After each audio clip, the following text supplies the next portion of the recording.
The day started like any other quiet morning on my ranch.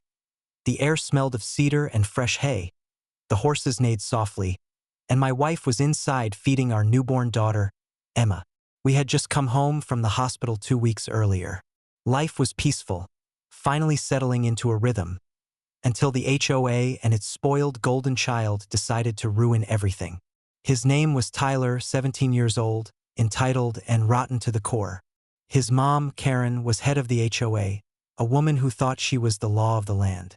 She'd already complained about my non-uniform barn paint, my unapproved mailbox, and even my tractor noise during harvest. I ignored her because you can't argue with crazy. But her son?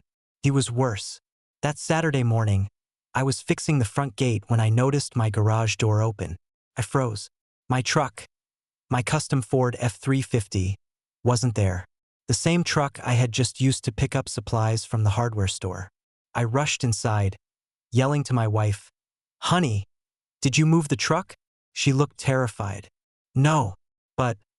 Emma's stroller was in there, and then it hit me. The car seat. The car seat. My heart nearly stopped. The car seat was still inside the truck. The one with Emma's blanket and her favorite stuffed lamb. I felt ice in my veins. I called 911 immediately. "My truck's been stolen, and there's a baby seat in the back." Within minutes, sheriff's units were racing down the road. I pulled up my security cameras, and there it was, Tyler. Hoodie, backward cap, and his smug grin. He'd broken in through the side door, grabbed my keys from the counter, and peeled out like he was in a movie. The dispatcher asked, "Sir, do you know the suspect?" "Oh, I know him. He's the HOA president's son." The line went quiet for a second. "We'll handle this fast." An hour later, a deputy called back. "We found your truck, sir, but it's totaled." I raced to the scene. The truck was upside down in a ditch 2 miles from my property. Smoke hissing from the hood. Tyler sat on the curb, crying, a few scratches on his face, and Karen was screaming at the cops. "You can't arrest my son. He's just a boy.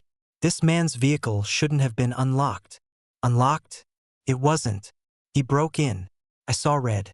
I marched right up to her. "Your son could have killed someone, or worse, my baby." Karen's tone snapped cold. "Oh, please. Your baby wasn't in there. Stop being dramatic." That was it. I pulled out my phone, opened the camera footage, and showed the sheriff the clip of Tyler getting into my garage. The alarm light flashing, him breaking the lock, and the sound of him laughing before peeling off. The sheriff turned to Karen. "Ma'am, your son is under arrest for grand theft auto, trespassing, property damage, and endangerment." Karen tried to block them. "I'll sue this entire department." The deputy cuffed Tyler and said, "You can try, ma'am. Maybe from the visitor's room at county jail." I stood there, watching justice unfold, my heart still pounding.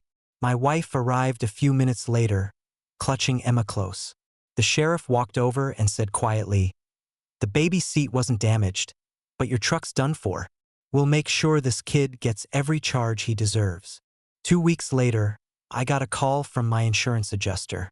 "Sir, just FYI, that HOA president tried to file a counterclaim saying you entrapped her son." I laughed so hard I nearly dropped my phone. Entrapped him? In my locked garage. Turns out, Karen's little stunt backfired. She'd accidentally submitted HOA emails showing she knew her son had a history of vandalizing neighbor property, and still covered for him. That made her an accessory to multiple prior offenses. By the end of the month, the HOA board forced her to resign. Her son was sentenced to 6 months in juvenile detention, plus restitution for my destroyed truck. A local news channel even covered it. HOA president resigns after son steals neighbor's vehicle. I replaced my truck with a newer model and had "No HOA access" laser engraved on the gate. Karen's house went up for sale 2 months later. Her family humiliated. The best part? Every time I drive past the ditch where Tyler crashed, I slow down, tip my hat, and say, "Thanks for the down payment on my new ride, kid." Justice served HOA style. Oncoming police car collision.